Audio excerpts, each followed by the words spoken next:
Good afternoon. Good afternoon to all of our beautiful residents of the great city of Springfield, Massachusetts. My name is DARRYL Moss. I am the Director of Constituent Services for the city of Springfield under the administration of Mayor Dominic J. Sarno. Today we're going to have a really good conversation. I've been looking forward to it for the last week and a half. We'll be having a conversation with Commissioner Cheryl Clapprood and Sergeant Ed Van Zandt. Did I get it right? You did. All right, I'm working on it. Okay, so this program is all about building bridges in our city. We want to make sure that everyone feels as if they are part of the city, vested into all the great outcomes that we expect over the course of the next few years. It's our responsibility to pave this road, to walk this road, and to ensure that our children enjoy this road. So to do that, we have to make sure that we're bringing everyone together. As a matter of fact, our job is to make sure that folks realize that we are already together. So with that, we had a town hall meeting hosted by the mayor on June 14th, and there were a number of questions. I'd probably say close to 100 questions posed online and via Zoom. What we did was our office took the questions, we condensed it down to about 25 or 30. We probably won't get to all of them, but we're going to attempt to address as many of the questions as we can. There's been so much work happening behind the scenes. I'm telling you, by the end of this broadcast, you'll be amazed. You'll be happy, and you will be content with what the city of Springfield is doing. Fair to say? Fair to say. Absolutely. All right. So before we get started, if either of you would like to say something before we get started, anything you want to talk about? I'll just tell you that I am the commissioner of the Springfield Police Department. I was appointed by Mayor Sarno in a temporary position back in February 2019 and permanent in October 2019. Okay, great. And I was recently promoted to the position of sergeant, and I'm assigned to the training academy. All right, well, congratulations on your recent promotion. Thank you. All right, so let's jump right into this conversation. Commissioner, over the course of the last couple of months, there's been a lot of conversations about the relationship between the police department, and I'd probably say it's a national conversation. It's not specific to Springfield, and I think people need to understand that. The police department and the Black community. People have expressed their frustrations, they've had concerns, they've had questions, and we've done our best to answer those questions as we receive them. So let's start with, we have broken down to 5 categories. We have police training. I'm so glad you're here. Why, thank you. Glad to be here. Police accountability. Category number 3, police commission and community police hearing board. 4 is body cameras, and 5 is police communication and optics. So we'll start with police training. Is that okay? Sure. Fine. Okay. I'll take off my glasses so I can see. Question was posed by Attorney Michelle Smith-Poto on June 14th. She asked, what discussions are being had with the police officers in terms of training, getting their pulse about how they feel, doing bias training for officers? Okay, Daryl, I can answer the part about talking to the officers and how they feel. And what I've been doing is pre-roll call visits and talking to the officers. And this started, came about with COVID to actually kind of calm their fears about my outlook on COVID and what we were going to do to keep them safe. And after COVID, of course, we started to have other issues and the race relation problems. And the Springfield Police Department is very diverse. Actually, it's 51% minority to 49% white officers. So to me, we're representative of the community, so I felt that what a lot of the officers were feeling is what the community's feeling. It was a good thermometer, if you will, for me. So I make sure I get around, I make sure I talk to the officers. Sergeant Van Zandt will tell you about in-service training where they come in for the week and they talk to them, and the curriculum. So maybe I'll just let Sergeant Van Zandt finish up. Before we go to Sergeant Van Zandt, let me ask a question. Can you just tell our viewers, explain to our viewers, what is roll call and why, like when you say pre-roll call visit, explain to them why that's important. It's important because that's the time when they're all together. I mean, once they report to duty, they get prepared, put on their uniform, their equipment, and they go to roll call. And that's when their commanding officer calls their name, gives them an assignment for the night or for the day, and out the door they go. Once they get out the door and they're in their cruisers or they're at their assignment, they're separated throughout the city. So it's very difficult to do a group talk or to get them all in one place. The time that I have to talk to them all would be just before the captain or lieutenant comes in and reads them their assignments. Okay. They're usually there about 10 minutes ahead of time talking to each other. It's a good time for me to go in and say hi and, you know, what's going on and how do you feel about this and can I answer some questions? Okay. And I've been doing that and it's been going over quite well. Great, glad to hear that. I'm sorry, Sergeant Van Zandt, so now we can get to you. Yeah, I think the response to the training and the diversity training that we've offered it has been overwhelmingly positive with our officers. As the commissioner stated, we do have a very diverse police department. We have Talia G coming, the city's diversity officer, Yep. coming weekly to our in-service training to speak to our officers. Okay, that's great. Okay, so let's move to police training number B, well, letter B. In light of the killing in Atlanta, remember this is going back to June 14th. They posed the question, what type of training is done in Springfield to de-escalate situations versus using force and moving to something more violent? And that was posed by Bishop Bruce Shaw. So I think a lot of people might be a little surprised to find that we start our training, when we talk about use of force, we start with how not to utilize force. Okay. We make an effort to develop communication skills and de-escalation tactics very early on in the academy setting. In fact, it kind of starts day one in the academy setting. We talk about de-escalation. We do it extensively. We were one of the first departments in New England to have a standalone de-escalation presentation for our officers, and the officers have been very receptive to it. Okay. Like when you describe some of the elements of the de-escalation training. We talk about how to recognize individuals that might be having a mental health crisis Okay. versus some sort of criminal matter. We have worked extensively with BHN, the Behavioral Health Network. We work with clinicians who are out there on an almost nightly basis. And the feedback that we get from our officers and the relationships we've developed with them have been overwhelmingly positive. Okay, that's good news. Yeah, because there were a lot of questions around that. And you mentioned mental health. So I'm going to jump. That's in another area. So to talk about mental health, so when we talk about de-escalation training, we're working with our officers around mental health issues, the different types of mental health issues, the symptoms, what to look for, that type of stuff. What I did, Darryl, is there's a CIT training, crisis intervention training, and it was a week long. It was quite a commitment, but I felt it was worth it. And I sent most of the metro officers, which are your downtown officers and supervisors, to that training, and as many squad officers as I could. And I focused on the downtown officers because they're the ones that are basically down here and coming across other issues such as homelessness and drug addiction, along with the mental illness. So most of them have completed that 1 week CIT training. We also got involved in Project Hope, which was a grant given to us, and Sergeant Brian Elliott and Officer Carla Daniele go out and they try to recognize people who are homeless and what services we can offer them. And as Sergeant Van Zandt said, the teamwork I have now with Behavioral Health Network has been invaluable.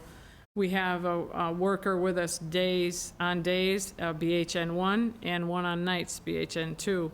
And if anyone listens to the scanner or knows a police officer, just ask how BHN 1 and 2 are, and they're going from call to call.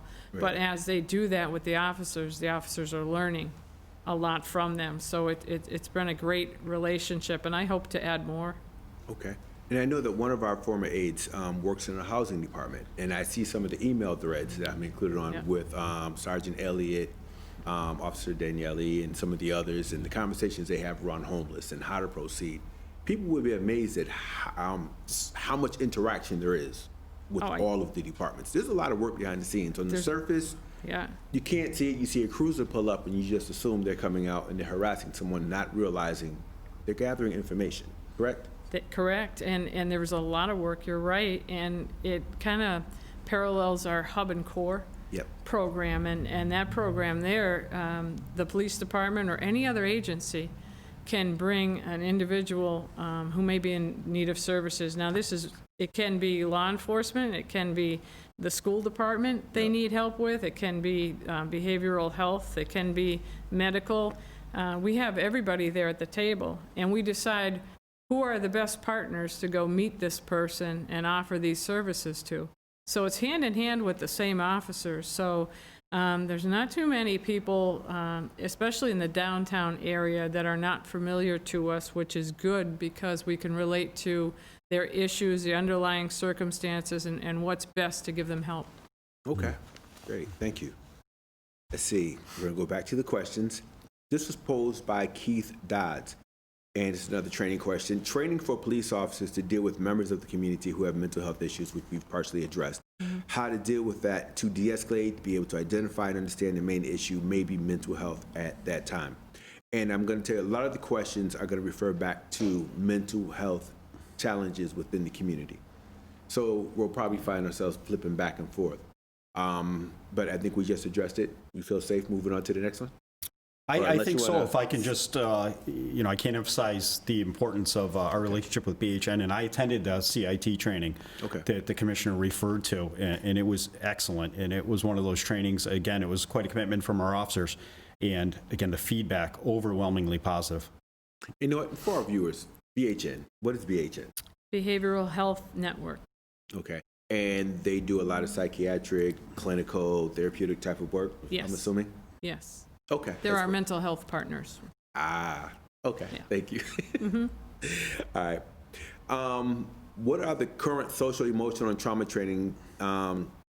What current social, emotional, and trauma training do SROs go through in regards to working with middle and high school students?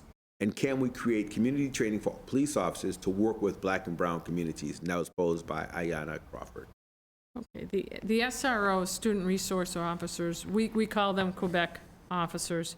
They go through 2 weeks of training prior to the school year, and that training was specifically set up by Superintendent Warwick and the school department. We kind of give them the officers, and knowing how important that position is, I get officers that want to be there. I think that's the first important element of a student resource officer, is that they want to work with the kids and they know they have the patience, because let's face it, to work in the schools, that's the first thing, is patience. So they go through the 2 weeks that are set up by the school department, and that's what a lot of it is. A lot of it is the mental health of the students, how to recognize student in crisis, how to deal with, and the new MOU that the police department now has with the school department, I think helps both of us out tremendously. Okay. We don't belong in the schools disciplining the kids, and that's not what anybody wants. Even the officers especially do not want that. So we recently made a stronger MOU and it was specifically designed to let the school administrators know, the teachers know, and the officers know they're not there for discipline. They're not there to be the boogeyman, to scare the kids. They're simply there, their presence. If kids want to speak with them and see them, they can. They know where the officer's located, and a lot of the students do. They have bullying issues, and they like to speak to the officer. That's fine. Other than that, he or she shouldn't be involved. It's more for an active, assaultive situation that they need the officer right then and there. Other than that, it's really my preference to keep the officers out of police work in the schools. They're there for other reasons. Now, there are people, and I understand all that, and then there are people who say, well, why do we have police in the schools anyway? Yeah, well, they've had some real bad, high-profile incidents in schools, and my fear is we pull them out, and the first, God forbid, school shooting, you'd say, why aren't the cops in the school? Right. It takes a while for officers to respond to a school, and what happens is if officers aren't familiar with that school, it takes a while for them to get their surroundings and to go in. I think Sergeant Van Zandt will tell you about the training that goes into it and how you enter for an active shooter. And to me, there's nothing more valuable than an officer who has worked in that school, knows the teachers and where they're located, knows the room numbers and where everything's located, and actually can probably identify some of the problem issues before other officers go in. So I think they're invaluable in the schools. I think a lot of the students like to see them. Okay. And they're used a lot, especially in the last year or two, for bullying, whether it's online or in school, just to be there for students to talk to. Right. And then periodically we have a student, and again, we have close to 26,000 students in our school system. Yeah. We have great students, brilliant. But then there are those, and they are clearly the exception and not the rule, who may bring weapons into the schools. And what we don't want are, we don't want our educators disarming a student who may have a knife, a gun, or any other type of weapon. Correct. Am I correct? Correct. You'd rather have the officer right there for that situation. I think you'd rather have the officer there to discourage that from the get-go. Right. That's why they park the cruiser out front, so you can see it. And that's why I like them somewhere in the front of the school to stop that from the get-go, to discourage anybody who may come into the school, and to discourage any sort of a domestic violence situation where you have a custody issue. And somebody will think twice with the officers present Right. than to cause a problem in that school. Okay. And now, the training aspect. So training aspects, yeah, again, the student resource officers go through quite a bit of training. They're required, like every officer in the city of Springfield, to attend a 40-hour in-service training. And we run through active shooter situations in the event that might happen. And again, it's invaluable having them there because they know the schools. Yeah. Okay. Now, a lot of people assume that the police are there for criminality reasons. There are other concerns.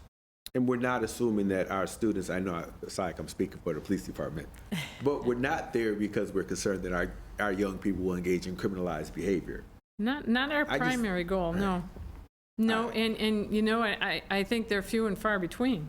Right. I think a lot of the students really just like talking to somebody once in a while. I think that the parents like the presence, and we're simply there for aggressive assaults in progress. And the rest have gone down year after year in Springfield Public Schools, and these instances are few and far between. But I'd rather have them, just in case, in the schools. Okay. We'll go back to the questions. Thank you. Where are we? What type of trainings are provided to officers to specifically assess medical conditions such as diabetes? How can they assess the different medical conditions versus being under the influence of drugs or some illicit substance? Well, that can certainly be a challenge because some of the issues that an individual, say, having a diabetic episode, Right. Some of the things they exhibit may be similar to some other conditions. We had a block of instruction last year called Integrated Communications Assessments and Tactics that dealt with some medical issues and also some mental health issues to help officers kind of diagnose those issues in the field and recognize certain symptoms. Okay. Yep. All right. Let's see. What professional development is required to keep the badges? Once an officer, completes the academy, he's now an officer. How often are they going through trainings on an annual basis to ensure that they're still, staying true to their commitment, to ensure that they're getting refresher courses for some of the courses that they learned initially? How does that work? So every officer in Massachusetts is required to come back to what we call in-service training, or some departments call it professional development. It's essentially coming back to the academy for a week, and you're being recertified in things like CPR, first aid. We'll ensure that you qualify yearly with your firearm. And you'll see me for a day of use of force and defensive tactics and some taser training. There's also classes and topics that the state has deemed to be relevant and necessary every year. So it changes every year. There are a few things. We're going to do medical every year. We'll do firearms every year. But there's a handful of topics that every year that will change, that the state has deemed that we need to address these issues. Sometimes it's diversity type issues. This year, animal cruelty was in there. It keeps those issues, those officers, the issues that are at the forefront, keeps them educated on what to do in these situations. And it's good for the officers to come back and refresh for a week every year. Okay. Now, there are a lot of people who are under the impression that the mayor and the commissioner determine what trainings happen throughout the year. Can we clarify that? Yeah, we're mandated by Mass Police Training Council, and they mandate our curriculum. And once a year, I go to the Mass Chiefs of Police Conference. And what happens at that conference is all the chiefs of police get a preview of that year's curriculum.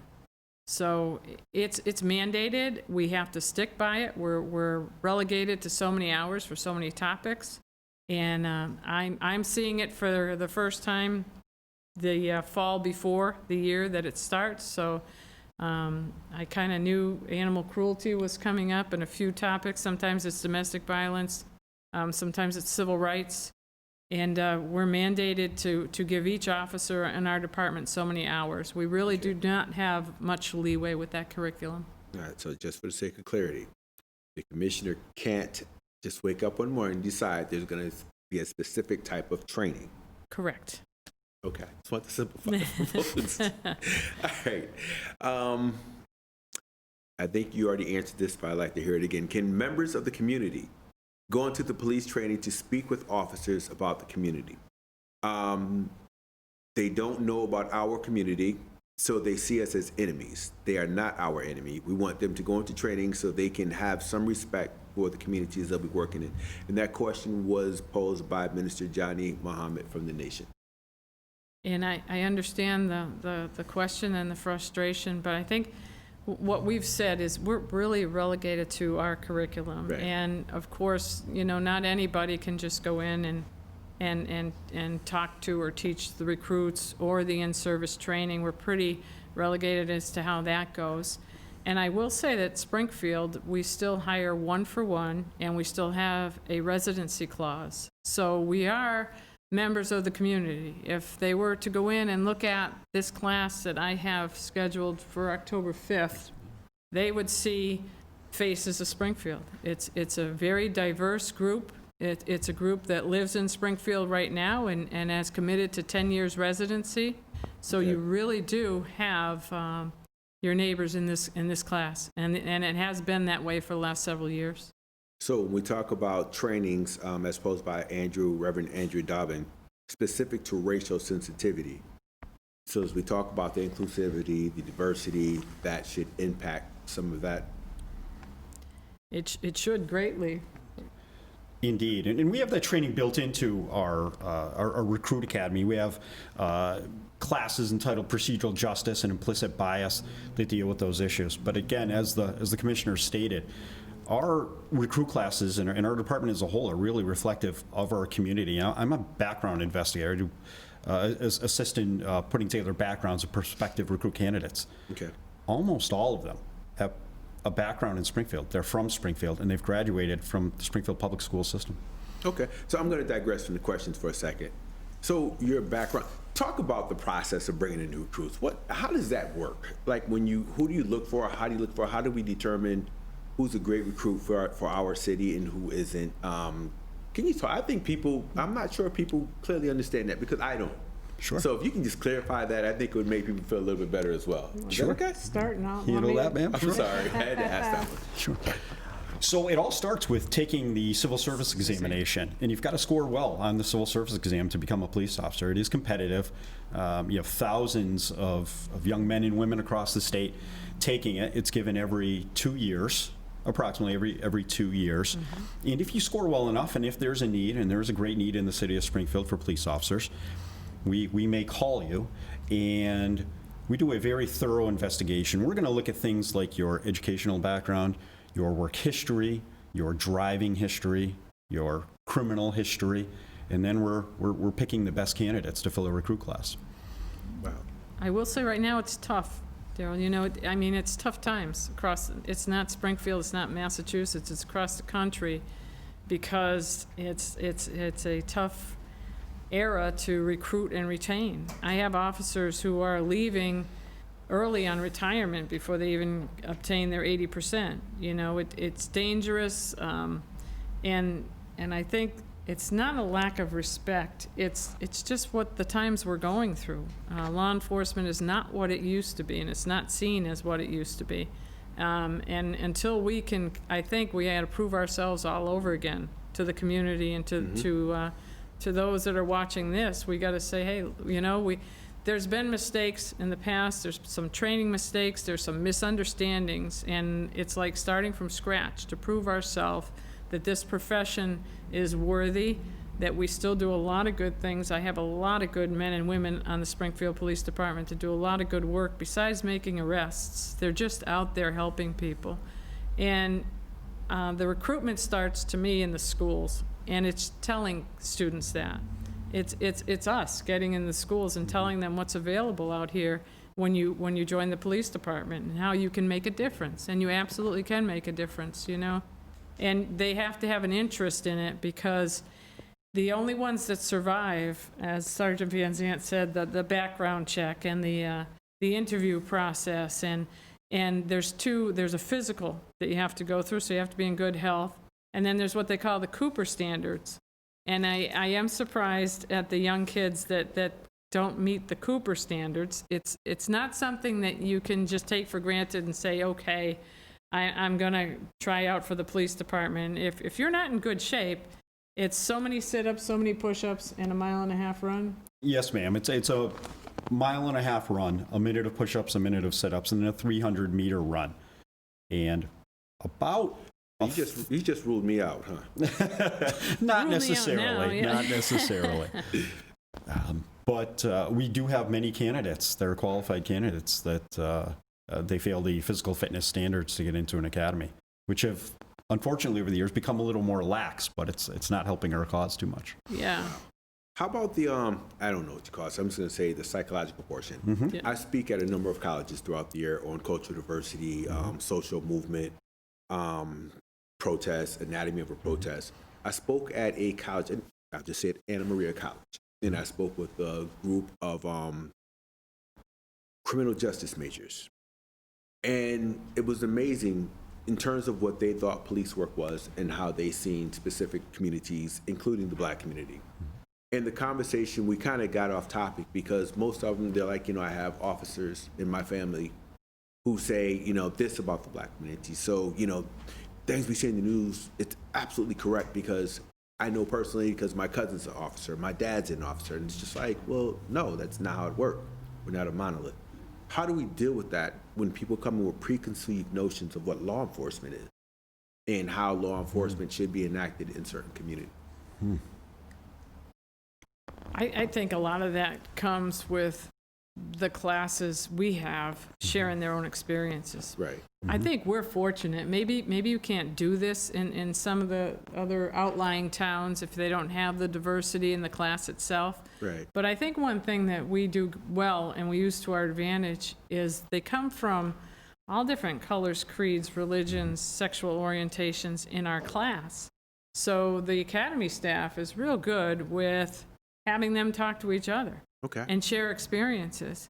And when you get them in a group, some of the stories they tell are things that I never really thought of. Wow. You know, Wow.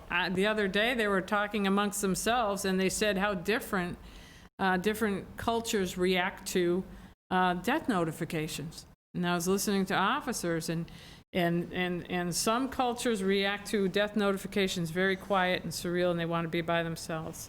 Some cultures yell and scream and punch walls and faint and fall down, and some cultures want the chaplains on call and want religious help, and some don't. Right. And as they were talking, they were kind of solving that amongst themselves, and I think that's one of our advantages is that we are so diverse, they can talk Right. to each other. Definitely. That has to be a bonus. Yeah. Okay. Absolutely. Yeah. So sorry to throw that one out, but It's okay. I just feel like people really need to hear these responses. Yeah. Is that okay? Yes. And I think the Citizens Police Academy also has been a great asset and a learning experience for officers in the community also, because we do have a number of people that come to what we call the Citizens Police Academy. It's a 12-week program where we invite citizens, anybody can sign up, anyone from the city of Springfield can sign up, and we kind of educate them about what we do in the police academy. And we do have some people with some issues about the way police officers do things. And I think by and large, those people at the end of the 12 weeks are somewhat enlightened and sometimes surprised at a lot of the training that we have and the things that we do. Yep, I They know kind of quite- touch on exactly what you were talking about. And I know quite a few people. Kathy Brown was one of the Yeah, biggest yeah. advocates Big of the advocate. Citizens Academy. Yeah. And the people who went through them, oh my gosh. Yeah, you're right. The response is phenomenal. Yeah. I myself had an opportunity, thanks to Sergeant Elliott, to do a ride-along. Yeah. Those are, And I tell you, one of the best nights of my life. It was so interesting. It was really good. I enjoyed it. that's the way, sometimes we can't explain it. Our job is so diverse, and every day is different, and the situational variances we have when we go out on an 8-hour tour is rather amazing. Right. So to really get a good handle on it, between the Citizens Police Academy, ride-alongs, or the simulator that we did a few weeks ago for some of the press and the mayor, and he talks about that a lot. And Okay. I think he was amazed at one of the scenarios is how quick a person with a knife can move on you before you can possibly draw your weapon and protect yourself. And it's split-second decision-making. And that's what we deal with all the time. And unless people stopped and thought about it, or you can experience it, I think you have the wrong idea of our job and how we react. Okay. And that brings us, oh my God, perfect timing. Because we go right into police accountability. Nice. So the question posed by Anthony Gibbs, police accountability and responsiveness to misconduct. How do we create a police culture where officers are able to report on other officers and not be ostracized? And before we answer the question, again, I'm just asking the questions. When it comes to accountability, we may see something and we want something done immediately. Can you talk, before we get into answering these questions, talk about the process behind the scenes when an officer, if there's alleged misuse of power or anything like that, talk about that process. Yeah, the process is frustrating Right. to me, because a lot of times you can't go departmentally if it's a criminal prosecution at the same time, because the officers will have the right to not incriminate themselves by writing a report to me or to IIU if they are facing criminal charges. So a lot of times, you had to wait for departmental charges while the cases are waiting to be adjudicated. And as we've seen, especially now with COVID among us, some of these cases are going years and years. Right. So the community has legitimate questions. Why I thought this officer did that? Why are they still employed? Right. So when I came on, one of the first things I did was terminate some people,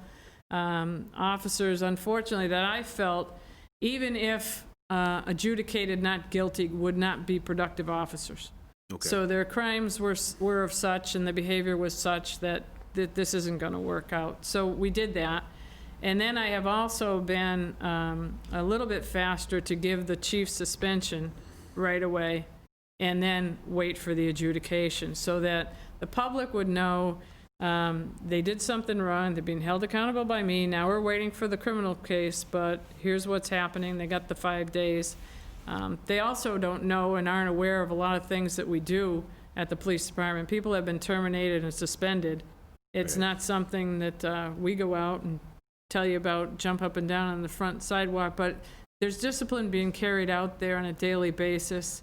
And with the CPHB, I have full confidence in them. They take their job so seriously, and I've agreed to everything they've recommended, or I've gone stronger. Right. So, But before we even get into that part, people assume that if they make a complaint that you can respond to it immediately. yeah, There's a process there's a process. to everything. Yes, the complaint process is such that their complaint will go to our internal investigative unit. Okay. And they do a thorough job, so it's going to take a while. They get reports from all the officers that were involved in the call itself, witnesses, they interview people, they'll get medicals. If we need medicals, they'll get photos if we need photos. This process can go on for a month or two. Right. And then we do try to also get another statement or a further statement from the person making the complaint. Okay. And we will let them know how that complaint does turn out. Okay. So for our viewers, please understand that you have to have patience Yes. with the process. It's the same as someone calling in and saying, there's a crack house across the street, or there's a, drug den over here. You can't just break down the doors because a phone call is made. There's an investigative Takes a process, lot. Correct. right? Yep. Okay, so I just want to get that clear before we ask the questions. Good. Because some of the questions may be self-explanatory. Is that okay with you guys? Very good. Sure. All right. First question, police accountability and responsiveness to misconduct. How do we create a police culture where officers are able to report on other officers and not be ostracized? We should talk about EPIC training. Yes, ma'am. So we started about 4 years ago. We instituted a program that's entitled EPIC, and it stands for Ethical Policing is Courageous. And we learned about this program, it's from New Orleans, which New Orleans had some problems with police misconduct.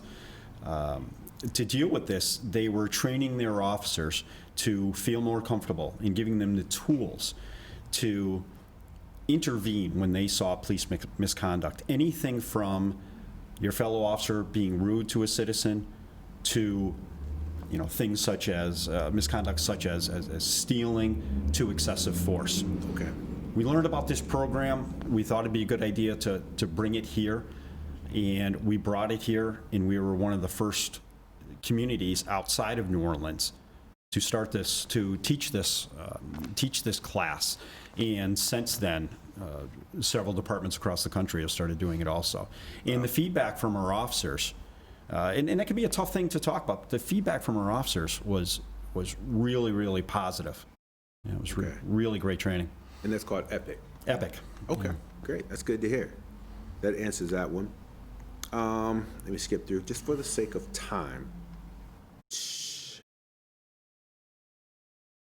How are we going to transform the police department so that it is more equitable and comprehensive and contemporary in its work? We can point to good things and troublesome things. How much settlement money have we paid over the last 5 years for issues of some kind of misconduct associated with police action? And that's from Henry Thomas from the Urban League. Well, as Henry knows, it's a difficult topic, and we're trying all the time. And I think the way the issues that he's talking about, and the best way to bring the police department up to the standards I think that him and the community are expecting of us, is through education, is through these programs like EPIC training, is through the new programs we're putting in place, like the body-worn cameras, and being out front with the body-worn cameras, transparency, pushing out the CPHB and letting people know what exactly they do and what cases are they looking at, and how are we handling discipline. It's getting it out there. As far as the settlement money, I think the settlement money is high, but I think what the community has to know is a lot of that is agreed upon. It's mitigated. And that there's a lot of reasons for that. You have a large city. You have 511 officers, and a lot of these cases, it costs so much more money to drag them out and to go to court over. There's a point where you say to yourself, "Let's settle and save money on this, save time on this." A lot of factors come into play where you have to settle, which would add up to the settlement costs. Right. And you get into a period like we're in right now, where law enforcement is not looked upon very favorably, and we're having a hard time. You go in front of juries, they don't want to hear it. They don't want to see it, and they don't want to hear it, and we're getting some cases ruled against us. So it's a pendulum. It's something that we have to work through.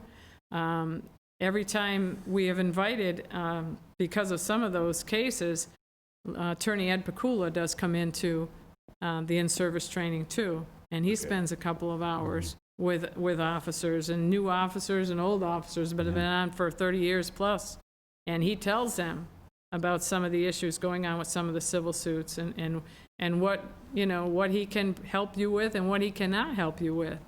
So a lot lately, especially with the talk of the police reform bill and the qualified immunity, I mean, they're backing away from covering officers individually. So your actions may determine not only your future, but your pocketbook. Yeah. And so we're trying to tell officers that they have to be as professional as they can, as ethical, and have integrity, and do things the right way for the right reasons, or it's going to hurt a lot worse than what you think. So that comes with training, it comes with accountability, it comes from the top with me. I think the body-worn cameras will help out in cases that we can't necessarily prove, but maybe now we'll have video or audio Right. to help us and help the law department. So hopefully we're on a slope here that's going down as far as settlement costs are, and hopefully that the more that we can do and the more training we do and the more psychological testing we do, we're getting the right people for the right reasons. I've heard a lot of chiefs nationwide express the opinion that you never know really what you have in an officer, because if you're here for the wrong reasons, you can hide it well for quite some time. And you didn't know you had a ticking time bomb. And then that one situation came about that you didn't know how that officer would respond, and they responded badly, and it cost you and your reputation. So, as Ed said, we do try to do that thorough background. We try to do as best we can with our psychologicals. Right. I try to keep track of the complaints previously on an officer. So every time I get a complaint in front of me, Darryl, I'll also have the sheet of every time there was a complaint against that officer Okay. and the result of that complaint. Was it founded, unfounded, sustained, not sustained? What was the complaint? Because a lot of times, even though the complaint is not founded, if I get rudeness complaints in front of me that are pretty consistent, Right. I got an issue. I don't care what the disposition is. I got an issue. So we've been addressing those. Okay. And that hopefully, along with some good instructions by Attorney Pakula, will start to knock down those settlements. Absolutely. Okay. This one is from a young person, our former aide, Brandon Nelly Green. He says, young people experiencing the same things like police racially profiling them, pulling them over for no reason, giving them tickets. It has a huge economic impact on them in terms of their insurance costs. How can we improve the engagement with the police officers and young people of color?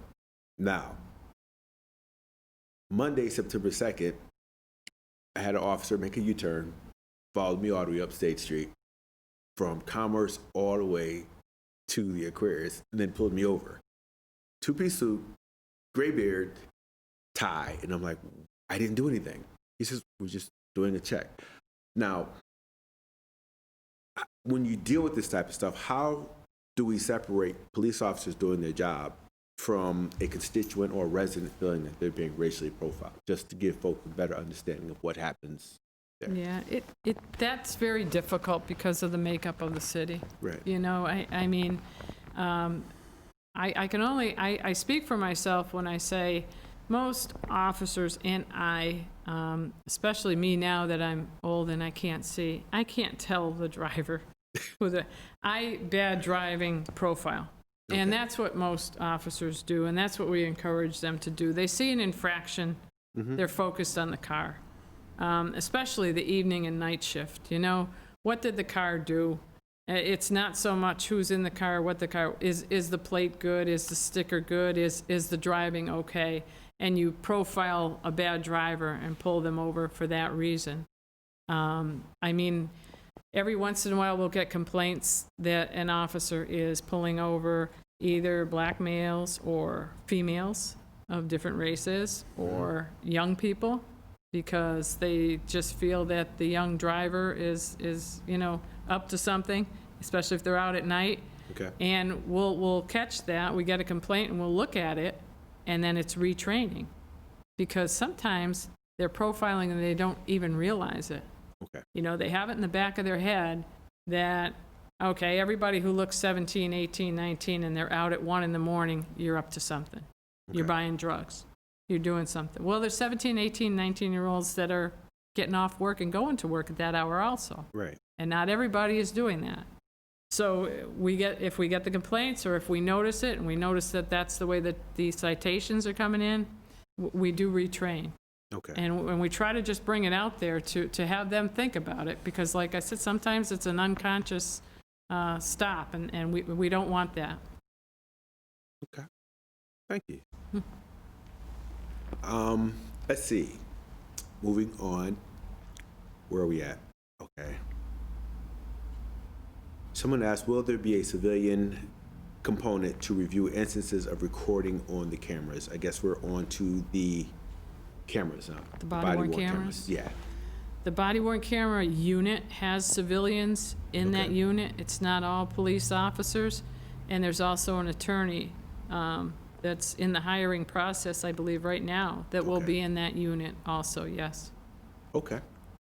And then when it comes to implementing body-worn cameras, is there a possibility of turning the cameras off during an interaction with a resident or during an interview? What is the accountability when the cameras are turned off or disabled, or will there be some type of accountability? There will be definitely accountability, and the policy is pretty strict on when an officer can and cannot turn that camera off. Every engagement with a member of the community, the camera should be activated. And what we've put into place are a couple of little, what we think is accountability measures by the supervisors on each shift are required to look at the body-worn camera of so many of the officers, pick and choose, vary officers throughout the shift, and look at their body-worn camera footage. If they notice any break in the recording, or they're not recording when they should be, then right now, it's a retrain. When we're all set and rolling, it won't be a retrain. There's going to be disciplinary action. Okay. There's also the body-worn camera unit. They're doing the same thing. They're looking at body-worn camera footage to see if the entire interaction is recorded. They're picking different CFS, and CFS is call for service. They will just randomly pick a call for service and check who's at the call for service, where's the body-worn camera. Oh, wow. They're doing that randomly. And besides those two processes in place, I also have a quality assurance officer, and that person is randomly picking people and going over their body-worn camera. I told the captains at the captains meeting the other day, my worst fear is we have a traumatic incident or a shooting, something else where they look at the body-worn camera footage and it's not there. Right. Or somebody wasn't recording. And I said, at all costs, we have to stop that from happening and make sure everybody's in compliance with the body-worn camera footage. Okay. Good stuff. Last two questions. Can we take some time to rethink the Springfield Police Department's Facebook page? It is a constant stream of black and brown faces. Comments are offensive. Who is posting and monitoring the page? Do we have social workers and staff that can go on calls with the officers, especially concerning domestic violence? Okay, so I think we have two questions in one. Let's go first. Can we take some time to rethink the Facebook page? It is a constant stream of black and brown faces. The comments are offensive. Who is posting and monitoring on the page? The Facebook page is monitored and maintained by the press information officer, Mr. Ryan Walsh. Okay. So Ryan is taking felony arrests, and he's posting them on the Facebook page with a little bit of description of the work that the police department has done. Okay. Most of it is drugs and guns. And we have talked to him about it, and we are in the process of trying to change that a little bit. We're working with a couple of public relations firms. We don't at this time really have our own website up and running and working. There's a police department website. It's not very interactive with the community. So we are looking at it. And we do notice every once in a while somebody will go on a little tirade on that page and the comments are offensive, and we will delete and get rid of them. I think it's a work in progress. We're trying to figure out how to spread the information of good police work and what we're doing, and at the same time not be offensive to people. That's a nice balancing act. It is. It's been tough. Okay. What was your other one? The second one I think we already addressed regarding domestic violence and having social workers. We work with BHN presently. Yeah, we have domestic violence. With us. Yeah, we have. And we have the advocates, correct? Yeah, we have advocates. Yeah. Domestic violence advocates are available to go to the calls if the officers require them. Milton Vargas won an award last year for the Domestic Violence Advocate of the Year in Massachusetts, went to Boston, received the award. She's excellent and has a lot of patience and knowledge, and there are others. And if the officers require that, like if it's 2 male officers and there's a female on scene would rather talk to a female, they will respond. And they do assist with the restraining orders and any other court information that victims need. They don't respond to the initial call. I think that's still a dangerous, iffy situation, but if the officers are on scene, the scene is stabilized, they are available to come out. Okay. And then this question, can the Springfield Springfield Police Department publish, or if they have already done so, republish their policies on sharing and or publicizing images of individuals of interest on their own media platforms as well as with news media? In addition to sharing the formal policy, could you also speak to the general logic/strategy involved in sharing these images? It's a long one. Images of? Just as publicizing images of individuals of interest. Of interest. Okay, a lot of times, we do it with the Crime Analysis Unit that I probably haven't spoken of yet, but the Crime Analysis Unit is a unit that gets real-time lookouts, real-time wanted people, real-time pictures of cars that have left the scenes of crimes and things of interest. And they put those out to the cars and those people that are on duty at the time, and we have a place, and all the cruisers are outfitted with an MDT, a computer, and all those are available so that the officers can look back a couple days and see who was wanted. And I am not sure if I understood the question, but to get that out to the public would probably not be prudent. Right. Probably puts them in danger. You know, some of these people will run and will harm you. I think, you know, we do, Ryan Walsh will on occasion put on the Facebook page and out in the press and the papers, somebody we're interested in, but give you the information to have you call if you see them and what exactly they're wanted for. Oh, I think it says, can you publish or republish the policy or policies on sharing images of individuals, not so much posting the individuals of interest. The policies, there's another thing that we're doing is we're updating all the policies and procedures. Okay. So I think when we have a lot of them ready to go, they're going through what we call standardization so we can be certified. So as soon as we have some policies that are, I think a lot of our policies should be shared.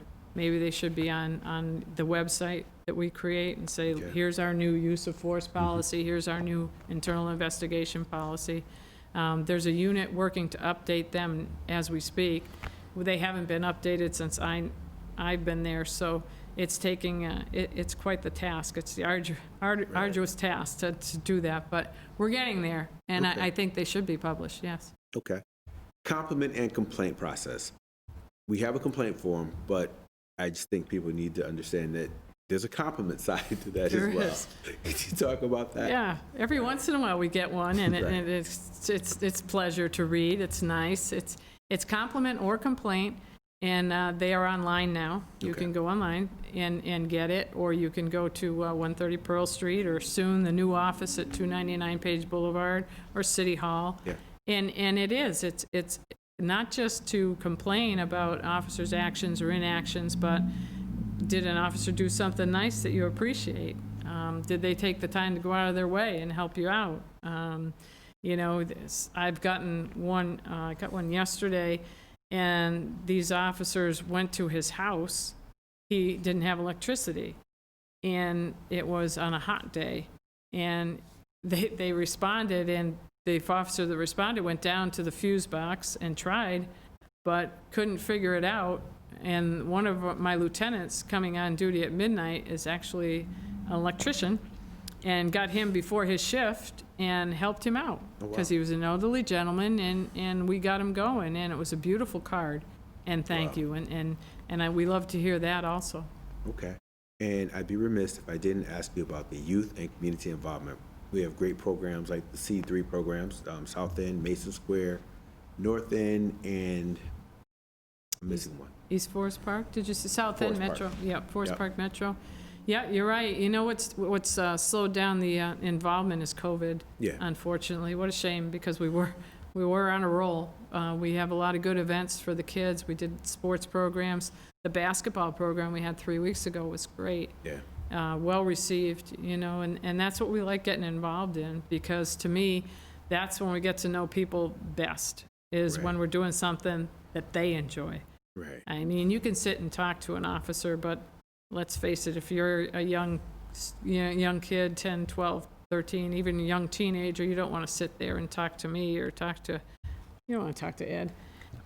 You just want to, but if you're doing something they relate to, Right. and you're playing their game, you're in their court, you're on their field, it forms a real good relationship. So I'm all Absolutely. about it, and I'm all about events and trick-or-treats and skating, but COVID's putting a damper on it. Now, once the pandemic's over, do we still have a police athletic league? Yes, you still have a police athletic Okay. league that's hoping it can get to learn to skate in November. I don't know, it's up in the air right now. All right. And I asked that question. Growing up in Connecticut, I used to box. And I Yep. started boxing with the police athletic league. They had a little makeshift gym, and I tell you, we Nice. were all in there. And Nice. so I just had to I'm throw all that out about there. If there are a number of activities, there are things that all of our residents can get involved in. Yeah. You just got to make the phone call and ask. If you're not sure, you can always call the mayor's office at 413-787-6100, and we'll help direct you, help navigate you through the process of getting involved in any positive activity you'd like to get involved in. Yeah, we have several officers for the wrestling and boxing programs. Absolutely. I got a deputy chief that would love to teach you how to box. And I think you have an officer, correct me if I'm wrong, I'm going on record, boxing program, Dean Fay? Dean Fay. Absolutely. Yeah, we have boxers, wrestlers. We have some self-defense Yep. officers like Ahmad Sharif, who takes an after-school program. At Brookings, absolutely. Yeah, we're out there and we're involved, and I hope to be more so after this COVID passes. Okay. All right. Unless we have anything else, you have anything you want to add? You've been kind of quiet, Sergeant. He's happy that I took Indeed. No, I just like to say that, just again to reiterate, our police academy is representative of our community, and it is difficult to become a police officer. And we're looking, and we hope at the end, certainly we have the full support of the commissioner, that it is a difficult process to become a police officer in the city of Springfield. You have to go through 800 hours of training. Most of our training now is scenario-based, so we're putting officers in as much as we can real-life situations, and we're putting out the best product that we can out there. And it's good information. So, and if you're a resident of the Commonwealth, if I'm not mistaken, anyone can apply.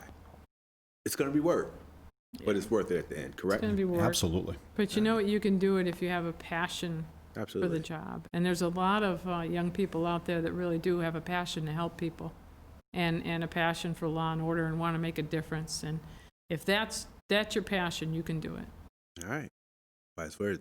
So over the course of the next year or so, with the help of Focus Springfield, we're going to continue to bring you programs like this. We will, hopefully in the future, bring more police officers on and talk about their daily experiences. I think it's always good to hear every side. Narrative's critical. To see it, hear it, feel it for yourself. It kind of helps you to grow. And that's our job, get you there and build these bridges. My name is Dee Moss, Commissioner Cheryl Clapprood, Sergeant Ed Van Zandt. Did I say it right? You Yep, did. you did. I'm getting there. Perfect. I just want to say thank you, everybody, and we'll see you next time.